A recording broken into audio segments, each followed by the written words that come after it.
You know what I mean? No, that's really good. I guess to kind of go on top of that too, just to give you a little bit of the filler here, and this is an overhead, but we're also, the two things that you kind of pointed out, one of them being that we are very into like testing, research, development. We're not going to release it unless it tests better than what the old generation is. That's massive for us, right? And so we don't necessarily have the same specific cadence like TaylorMade, Titleist, whatever. Titleist is a little bit longer. TaylorMade, they're going to release 2 new drivers every year. Right? Yeah. Get it in your hands. Really, it's a marketing thing so that we just released the QI35 so that everybody with a Stealth can go buy a QI10. Yeah. Because QI10s are now $400, right? You can afford it. And they're going to do that. For us, it's less about that. It's more about the customization of the club and what we can do for you with that. We also do what we call spec checks. So anybody that buys a club out of here, or even has a PXG club in general, they can call us, hey man, I'm hitting the driver right now. And you know how it is, 90% of the time it's, well, you're swinging it pretty hard over the top, right? Yeah. But the nice piece of that is, hey, I got fit for a driver, right? You put a bunch of heel weight in my driver because I was slicing it. I went and got 3 or 4 lessons. I'm no longer hitting slices, but now I'm duck hooking it. Can you fix it? Yeah, bring it into me. I can tweak it. For the lifetime of that club, we'll tweak it with you as your game grows. And if I'm in Nashville, can I go to like a studio, or do I have to come back to the original store? I'm You good. you can go to any store. Yeah. I don't know that all the fitting studios will have the same kind of equipment and availability to do that, but you should be able to, yes. Kind of PXG hub or anything like that. Yeah, again, I'm good. I'm good. The other thing that kind of sets us apart with everything is that we kind of invented the hollow body iron, right? It's now everybody's starting to make something a little bit similar. TaylorMade P790, P770, Mizuno with their hot metal stuff. Your Maltese, I believe, are a Yeah, they're hollow injection. Yeah. and everybody does it a little bit differently, right? And I think that's the one thing that we've gotten correct, and it has taken a few years, right? When we first came out, you've probably heard this too. The knack was, yes, they go a long way, but every 5th ball goes too far, right? It's why Wyndham left us actually for a while. He's like, I hit 6 iron 198 yards 4 out of 5 times, but the 5th one went 230, and I can't do that, right? Yeah. And so that is always the thing that is going to happen with that hollow body, right? When you got a super thin face on an iron and it's bouncing off of something on the inside, Yeah. you catch it off the sweet spot, that bitch gonna jump. But what's nice of what we've done and what we've been able to do is throughout our testing, we've gone through, I want to say generation 7 now, we've probably gone through 5 different iterations of the polymer that we put in there. Yeah. And we do it with a polymer versus a foam in TaylorMade. You got metal in the Mizunos. Is it called S-Core or something like that? Our new one's called Quantum Core. Okay. As far as the technology for that, I'm not, it's a new name. I don't know all that stuff. Right. But what's nice about it is with it being that polymer in the new Gen 7 especially, it's a lot softer. Yeah. Really, really smooth off the face, but it's also way more responsive. So we're seeing the consistency, right? We kind of got rid of that in Gen 6. Gen 7 now has kind of perfected it. Yeah. To where I think it's going to be a while before we release new irons because I don't know how we make them any better. I agree. Yeah. But Well, actually, I want to stop you real quick. I didn't.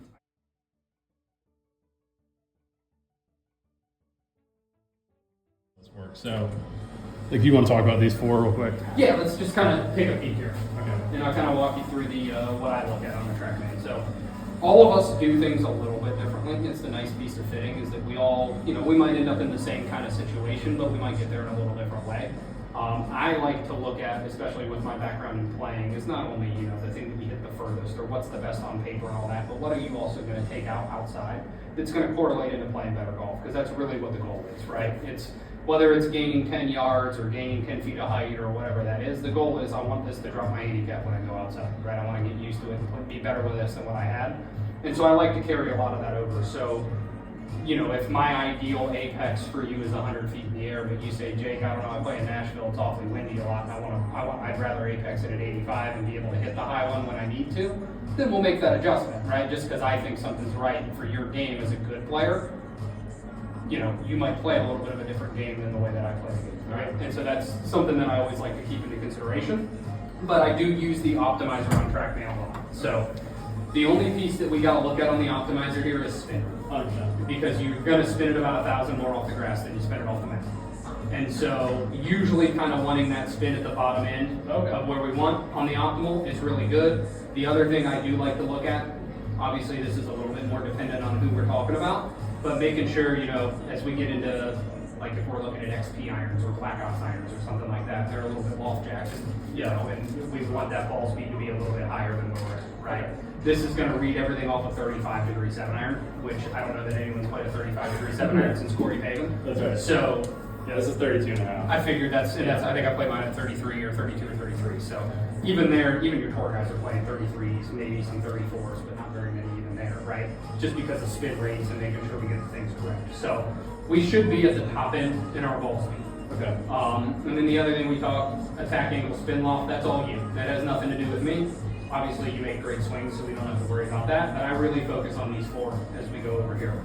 Okay. As we look at some things, not bad, right? Absolutely not bad whatsoever in the set of irons that you have. I would say that your ball speed on average is a touch lower than I'd like to see it. I'd say your launch angle on average is a touch higher than I'd like to see it, right? I'd like to see you compress that ball a little bit harder, create a little bit more speed, get to the same peak apex, but doing it with a lower launch angle. And that's a launch angle for a 35.5, right, versus like a 32. Exactly. Yeah, so. And you're already on the high end of it, Right, right? so like, yeah, effectively I'm launching it maybe even higher. I don't want to put words in your mouth, but like it's thinking I have a higher lofted iron than I actually do. Yes, and we're on the top end of that. So like, for example, what we would look at here is this dynamic loft number, right? Yeah. So dynamic loft, you know that's the loft delivered at impact. Yeah. And so your average torque. Like the opposite of you, right? Like you're there, and I'm more like here, right? Yes, and you got a 32-degree iron there. You're leaning at 23 degrees. Your average Tour Pro is going to be 17 to 20, Yeah. right? I deliver about 18 and a half most of the time when I'm swinging it well. There's nothing wrong with 23. What's nice about it is it makes it easy for you to hit it up in the air. Where Yeah. that's something I've struggled with for a long time in my career until I put the KBSs in, of getting the correct launch. Yeah. But if we can get 23 down to 21, something like that, where you're compressing it a touch more, creating a little bit more speed, it'll knock some of that spin out of there as well. Whereas, like, there's a few of these when you miss it where it spins a little bit more than I'd want you to. Got it. And I wanted for a long time to hit higher because I found I could hit it lower easier than I could hit it higher, if that makes sense. Like if I've got a neutral flight and I want to hit it higher, Yes. that was a lot harder for me to do than to hit it lower. Like I wasn't like excellent at flighting stuff, but when I really needed to hit a high one, like that wasn't available to me. Whatever my normal shot was, it's about as high. That makes sense. And again, and I'm probably going to present a little more dynamic loft too, because I'm kind of trying to do that thing where I'm trying to let it go early so that I don't come into it like that. Absolutely. So I'm trying to release it a little bit. Again, it happens so fast. It's probably more. And listen, I've seen plenty of guys that come in here. I worked with a guy a few days ago. His dynamic loft was 34 degrees and a 27-degree head. Right, so I've seen it all. 23 is, I'm splitting hairs when I tell you, exactly. Yeah. All of a sudden you go from, I should be hitting at 160, but I'm hitting at 135. Why is that happening? Well, we need to go get a lesson. But yeah, you're fanning out of that. It's going to be hard for me to fix it. I'm sorry, I keep hitting it thin. Yeah, well, Yeah. you're going. But we're splitting hairs with that, right? Okay, But that's yeah. just kind of some of the numbers that I've seen and what we would look at there. Again, you're all through your optimal, right? If we were looking at a new set of irons and you came in here and this was one of the ones we hit and the ones that you had were all over the place, we'd be like, these are fantastic. But I do think there's a little bit to be gained here in efficiency. So if we talk down here about the numbers, these are the actual numbers off your 4 there that we hit on average. Yep. And really the one that kind of glares out to me is going to be your smash factor. Okay. And a little bit of that's coming from some of that dynamic loft, but smash factor, you know that it's ball speed divided by club head speed. Yeah. Club head speed, I couldn't care less what your club head speed is, right? You move it plenty fast at 90 miles an hour, that's fantastic, but I couldn't care less what that number is. I've seen anywhere from 50 to 105. Yeah. Right? I mean, it's obviously going to tell us what shafts we're in, but not super concerned there. What I'm concerned about is the speed it creates and your efficiency off that. So ball speed divided by club head speed is going to be that smash factor. The gold standard we're looking for off the 4-iron is 1.40. Okay. Off the 7-iron is 1.40. That's kind of your core average efficiency off there. For you, that's going to be somewhere in the 126-ish ball speed range. Okay. Would be my assumption there doing the math. I'm not great at math, but that would be my assumption there. So looking at a couple more miles an hour of ball speed, creating a little bit more efficiency off that iron as well. That probably help a little bit with some gapping. I have an assumption that between 8-iron and 9-iron in your bag, there might be a slightly bigger gap than what you want there to be. Yeah, that's interesting. That's a good point because I think in my mind, I hit my 8 iron in certain yards, and I kept seeing it come out, and it was bumping up to like 155. But yeah, my 9 might come out at like 138. And the harder you hit it, it just goes higher. Just, yeah, it doesn't just go any spins, further. yeah. So the 9 iron, that's where we got to be careful here. The 9 iron is honestly, the 9 iron is the spinniest club in your bag, as weird as that is to sound. Is it a collision of like speed and loft? Kind of thing? Absolutely. Yeah. Absolutely. And so what we run into, I see this a lot, when I see a 7 iron, it's just slightly too spinny for where we want it to be. It's almost a guarantee that 9 iron comes out at 9,000 RPMs of spin. It doesn't go a whole lot further than the pitching wedge. Yeah. I bet you stop pitching wedge at about 30, don't you? That's right, yeah, 135. And so that's where we got to make sure we get some of that right to make sure that 9 iron, if you're hitting 8 iron at 155, we should be at least 142, 145 in that 9 iron. That's crazy that, I mean, you've seen a lot of fittings, but like sometimes I'll do a half bag, I always drop my 9 iron. Because it's like, I mean, honestly, I don't even know that. The way my set's configured, like, I can play every day. And it's that one weird club that the extra gear just spins more. It doesn't go any further. And you see that even with guys on tour, but a lot of times we might have to nudge the 9 a touch stronger or things like that, especially if we're not creating the proper spin window in the 7 iron. Because there is a big jump in, it might be the SC irons, maybe it's all of them. I feel like it's like either the 9 to the pitching wedge or the 8 to the 9, it's like 5 degrees. It's one of those. For us, it's gap wedge and pitching wedge. Oh, is that right? Okay, yeah, because I saw like there's the big jump. And again, I'm just used to like, before these I had Hogan's, and they're like pretty militant about like it's 4 degrees for everything. I know there's problems with that, right? Especially on the long end of your bag, because it's like you may not get, and that's what I saw, and that's why I got out of my Hogan's. It's like my 5 and 6 are the same garbage. And see, that's what I've done with these. So what we do is we go from 7 to 6 irons, only a 3 degree gap, but it's 5/8 of an inch longer versus a half an inch longer. Okay. And so you move it a little bit faster. Yeah. And then the same with 6 iron to 5 iron. So I did this exactly what you're talking about. I've bent everything in my bag so that I have 4 degree gaps. Okay. I took them all to 4 because I struggle with the 3 degree gap in the 6 and the 5 not being enough. Yeah. So I pushed that out. For a while, I was playing the 4 iron and 5 iron loft just to add the extra length. Yeah. But I decided I liked the other way better because I kept like hanging that out to the right because it was too long. Yeah, for a while I was playing a Mizuno fly high as a 4, dropped my 5, and had a 6. Makes sense. But like, I didn't like that the fly high sold like that big. Again, that's not like oh I'm too good for that. It's like I literally just like I don't like off the ground. I don't like it. That makes sense. But I'm skipping off of everything. So. That makes a lot of sense. So if we're looking here, that's the other thing too, that as we get in here that, you know, is player dependent with that smash factor, right? If I get my normal 15 to 25 handicapper, which is probably the majority of what we see for those things, I don't care how high that smash factor gets to, right? If you're putting out a 147 and we're getting the proper height, Yeah. great. Like you're 65 years old and you can hit it as far as you used to when you were 35 and you're happy. Yeah, you're on fine, yeah. Right? For a good player, we don't want that thing coming out any hotter than 1.42 because that's where it's starting to be a little bit juicy. Okay. Right? Yeah. And so we want to make sure that we keep that, you know, the distances where we need them. We don't need 6 iron going like a 4 iron. So we want to make sure that efficiency is good, but I do want it a little bit better than that 137. Okay. Yeah. Spin rates, again, because we spin it so much more off the grass than where we all are off the mat. Your average tour spin off a 7 iron is going to be right around that 6,400 RPMs off the grass. So I'd like to drop you. I usually like everything kind of mid 5,000. Okay. It's actually lower than I thought. This is probably outdated when clubs are higher loft, but in my mind it was always 7 iron 7,000, 6 iron 6,000. I'm not contradicting. I'm putting out there like what I feel like that is in the zeitgeist for people that don't know how to do it. You're not wrong, right? So a lot of it's going to be club head speed dependent. So you get certain guys like a McElroy, you know, some of your faster guys where they're now putting out almost 140 ball speed off a 7 iron. Like they have to have spin to kill it because McElroy doesn't want to hit 7 iron 220. Yeah. There's no need. And so those guys, like he probably does spin it a little bit more. He also apexes it higher, which kills a little bit of it too. So there's a few guys out there, your higher speed guys, to kind of bring them back, because everybody out on tour hits the irons about the same. That's the weird thing. You'll see guys pump driver 30 by another guy, and then they're pulling the same iron out off the tee. Yeah. And it's because of those higher, you know, it's what Bryson is running into right now, where 8 iron goes 200 yards, and it's all this kind of guy. And if we're going to buy new golf clubs, we're going to make sure that we have the proper golf club in there. Okay. The last two pieces of this that we look at here, obviously carry total, you know what both of those mean. Yep. I reference carry on everything. When we get into the woods driver specifically, we'll talk about that total distance. But as a good player, especially, we should be getting our distances off carry. So we need to know carry there. Right now you're at 172, which is pretty darn good. And then landing angle and peak height are the last two pieces I look at. Okay. And honestly, I have no issue with either of these. This, I would expect to see maybe this come down just a touch. Your tour average landing angle with a 7-iron in their hand is going to be 47 to 50.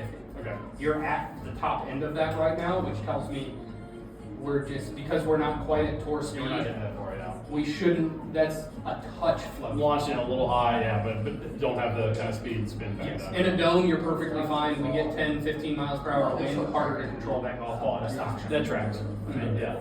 And so that's where, if we can get that down 46, 47, I think we're a little bit better there. Okay. And then obviously peak height, 105. I would say anywhere between 90 and 110 for you, peak height is perfectly fine. Okay. Plenty high. So that's what we'd be kind of looking at here. I'm going to start you in our hollow body. I'm going to start you on our. Not crazy. I think you're going to like this one. I've hit this a few times. I really like this. I might put this in my new irons when I go. What's neat about this, it's the first steel shaft that Acura's made. It's called the Acura High Steel Green. You can see it here. It's stepped at the top in the handle, and then it rifles down. So it gives you stiffness, gives you plenty of stability, but a lot of play in the hands. So a guy that likes to use his hands, likes to have a lot of feel, this shaft's really, really good for him. Without being like whippy at the bottom. Without being whippy at the bottom, exactly. Pretty heavy in there. That's a 125X on that one. Okay. Feels a little bit heavier because of the makeup of it. Not bogging down data. You're catching this fairly inside, which is interesting to me on the too flat head. Now, like I said, your numbers are fantastic for the heel strikes, but we're just slightly heel biased right now.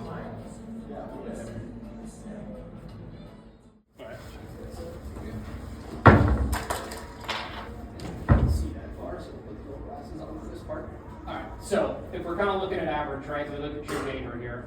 We move it somewhere around 80, 90 miles an hour. We're producing 123 ball speed, 137 smash factor, 6,000 spin, 72 carry, 4950 landing angle, 105 peak height. So if we go up into the P head, and what I think the first thing that you notice is you said you think you're getting away with a lot of things right now, right? Yeah. So that is the main benefit of that head is that it looks very good. It's still small profile, super forgiving. Yeah, it's not as big as I thought it was going to be. No, it's super forgiving though, because you're correct, right? A lot of those were not your most solid, but you still got really good numbers. So if we look up here, on average, you actually move mine a little bit slower as we've slowed down on a few of those, trying to kind of get back to gaming speed there. So you're moving it right about 87 miles an hour instead of 90.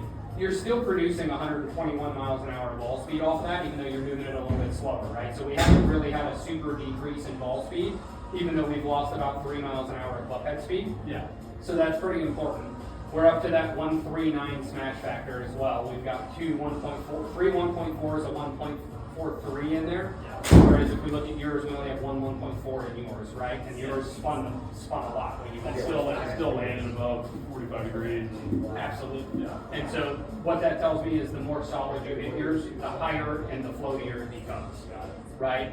So if we look kind of back at these averages here, spins in a much better realm at 5,300 RPMs, 55 being kind of what I want you, 53, 54, 55, kind of what I want you at. We move it 3 miles an hour slower, but we actually produce a yard more a carry on average. Yeah. Our landing angle's down at that 48, and our height's at 99, right? And so a lot of the things that we talked about, a little bit of a flatter ball flight, but still pretty high, we've knocked 6 feet off of that. We've dropped your landing angle by 2 points or so to kind of get it a little bit more shallow coming in there, but still not crazy shallow. And we dropped your spin to where it now gets through the elements a little bit better, right? And what's the loft on this, like a 30? That's a 30. A 30, It's okay. a 30. So it is a little bit stronger. Yeah, but again, like I'm just agnostic to the loft, and I'm just purely looking at like it still kind of fills the same gap where I don't have to work as hard. Exactly. And yeah. And I would say that the best way I would put this is that it replaces your iron without making any changes, but it gets to the same distance in a much more efficient way, right? Yeah. A, we can move it a little bit slower, which means we're gonna have a little bit more control over it. B, it's a little bit more efficient. It's not gonna float when I got wind. So, a 2 mile an hour, 3 mile an hour wind into your face isn't gonna touch your golf ball. Yeah. At 5,300 RPMs to spin 6,300 outside. It's not going to touch your golf ball the same way it would at 7,400 RPMs of spin. Yeah. It's still going to land nice and soft, but now we're getting just a little bit more compression, a little bit more drive out of there. You still 1 degree less loss in that than you do in yours as well. I'd be interested to see if that's going to be the shaft that we fall into. Those numbers are fantastic. I don't know that that's the head I want you in. Okay. But I do want you to hit, right? And if we talk about kind of what we were talking about optimal, right? We're a little bit more to the top end of where our ball speed needed to be. With this one, spin rate down a little bit below where we need to be so that we're spinning it right at the appropriate amount outside. Okay. So a lot of really good things without touching the height of it. Okay. How did it feel to you?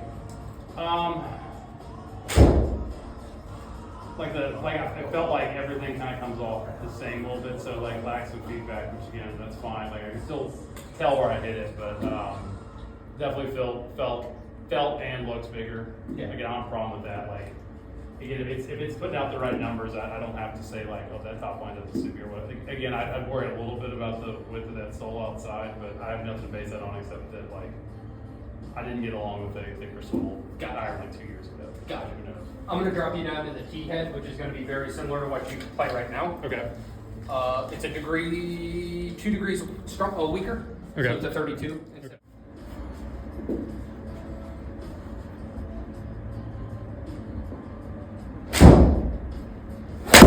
That feels so good.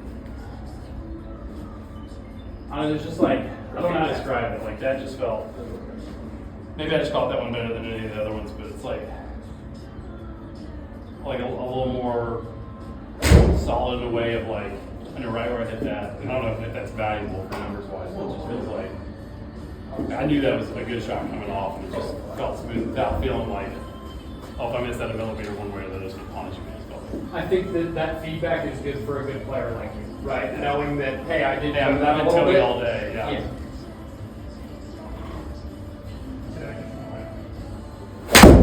That was a little healy, which is like I feel like I can tell that more in this. I do like practice, but like that. So here's the thing about the T head. Okay. Because it's the blade, and so we lose some forgiveness. Yeah. But it's still got the polymer in there. Yeah. That's the reason why I have a lot of T heads. Misfits, we get some random spin. Okay, yeah. I also already took out a 34, right? And so I don't love that. 205 total. Yeah, especially on one that you miss hit, right? That's the last thing we want is for a miss hit to fly the green. Yeah. Now, if we look at the ones that were good before that, right? Very, very similar numbers to what we've been seeing off the P head. That one was fantastic, just a little bit more spin than the P head was producing. Yeah. I would say if you like the way this head feels, we need a different shaft in it than what we need in the P head. Probably go a little bit lighter in this head to make sure we're still producing the right things. We're a little bit less efficient here. We've got a little bit more thin than anything else. Okay. Now your distance has stayed on a good one. We're staying right about 172 carry, so that hasn't changed a lot, which is good. Your miss hits in this one are significantly worse than your miss hits in the other, though, right? That's kind of the main difference here.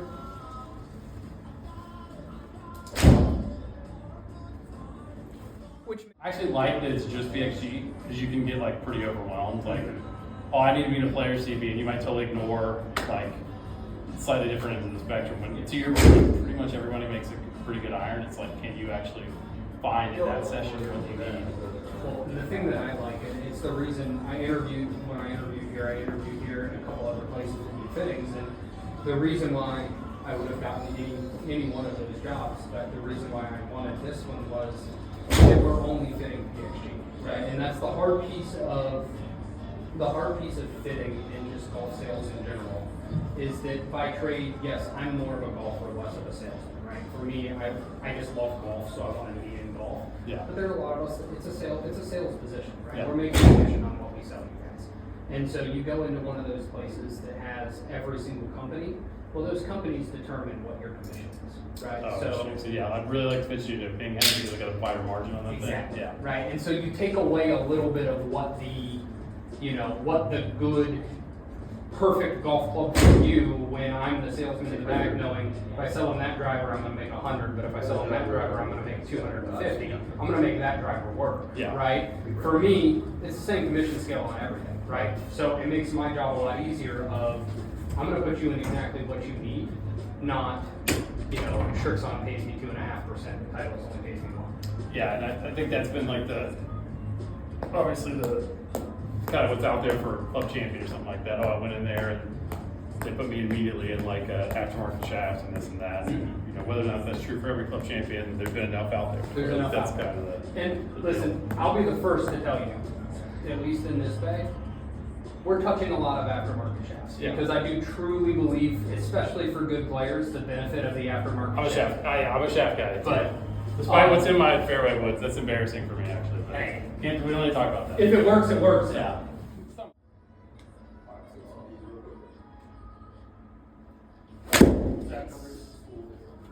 Listen, That's good. that's the one we want right here. Yeah, that is in my mind and anecdotally on the golf course. That's what I have. So come look at this, because I think this will be impressive. This is really good, because that's the first one we're seeing your ball flight too. Okay. And comparing it against what you have. So if we look at the numbers here, right? Super efficient, right? Yeah. Borderline, but I'm not going to say it is because it's not jumpy by any means. Yeah. But that's a really, really good spin rate at 5690. Let's call it 6500 outside off the Yeah. grass, right? So that's fantastic, especially for someone you move that a little bit slower. Yeah. Right? We were trying to kind of just cruise at that one at 86 miles an hour, but you're still producing that 123 ball speed that you're kind of used to, even in the cavity back head. Perfect spin rates. The other ones we were a touch low, right? In the P head, we're a touch high. In the T head, this thing merges them together without the polymer in there to give you kind of a more consistent feel. You gain 4 yards of carry, so it's a little bit longer, so we know it's a little bit better, but it's nothing crazy, right? It's not like we go to 190 all of a sudden. But here's the main thing. What I like about this the most is it keeps your window exactly where you want your window to be. Yours was averaging 105, that's 103. So outside, you're not going to notice a difference in ball flight whatsoever. But our landing angle comes down a point and a half. And so it's still going to drive. At that same height window that you like it at, it's no longer floating and falling back at you into the wind. It's still getting through everything. That was really, really good. And the sole to me feels better. I mean, I hit off the mats a decent amount, so like I feel like this will get in and out like what I kind of like. Again, I don't need it to be like a knife, but I feel like it's gonna get in and out. You haven't thinned one yet, which is Yeah, good. and it can be pretty soggy in Nashville. Like, these are. The other thing I keep in mind with that, because you love how that feels, and it's Yeah. performing fantastic for you as far as dispersion wise, doing what you want it to do, that's going to be a degree and a half weaker than what you have. Right? Those are at like 33, 34 Yeah. inches. So we can always bump that stronger, Okay, which take a little obviously spin off of it. take a little spin off of it and get a little bit of that flatter flight. If you told me I like that shaft better than the accurate shaft. I still think because of what we spin the accurate at, it's a better shaft for you. I really do, because we're keeping our spin rates under 6,000 most of the time. That's why I guarantee you. But when we turn it back over, we get the proper spin rate, which I like about it. I want to kind of go back and hit the 150 a couple more times, and I want you to hit that 130 a few more times too. Okay. I'm getting the sense of really higher that one because we turned it not as much, and your thin one wasn't bad, but your good strikes here have also been a little bit higher. Yeah. I kind of like the potential of added ball speed in this KBS 130, right? Our spin rates are, I mean, they're not crazy high by any means. They're a touch more than we'd want. And the other thing I'd tell you is like, I mean, if given the chance and you tell me, Jake, do exactly what you want to do to it, I'm gonna take a degree of loft off of it so it matches what yours are at 32, which will kill, 100 or 200 RPMs of that spin. Yeah. But I just like the efficiency too as we go through. Like, there's part of it is because you liked it, but like I'm gonna go back to the first time you were hitting the 125 in the CV head, right? We got a few lower smashes in there. That one wasn't the best. Let's get that one out of there. And kind of looking at what we were cruising at and what kind of ball speed we were producing. It was pretty good. 125s, 124s in there most of the time. Very consistent across the board as far as carry distance. On average, we're at 123 ball speed, 139 smash, and 6,000 spin with 172 carry. Like, I'm not mad at that at all. Yeah. In the 130, we average 125 and 139. You do move the 130 a little bit faster. Yeah. We're averaging, I mean, it's 100 RPMs a spin. It's nothing, it's negligible. It's 176 carry, 51 landing angle, and 111 feet in the air. So, like, that's the only piece of it that tells me I would love to drop a degree of loft off of that. Yeah, I'm fine with that. Like, again, if we like everything else about it, it's purely just a peak height thing and a launch angle thing. And I think it helps you too, though, with the bounce on the sole. Obviously, we know that's not a big problem in these anyway. Yeah. But just taking even that little bit of shadow of a doubt out of your head. Yeah. And I mean, it's just really hard to bypass as a fitter, someone who gives the reaction that you gave off the 130. Yeah. That's hard to bypass. Okay. And so I think that's where I would go in the CB head. If you like them all black, we'll do the PVDs. If you like the chrome, we'll keep it chrome. I think chrome in the irons, because like again, if you play them, you don't think they're too shiny. That was my only concern, because like I hit off a range. Like,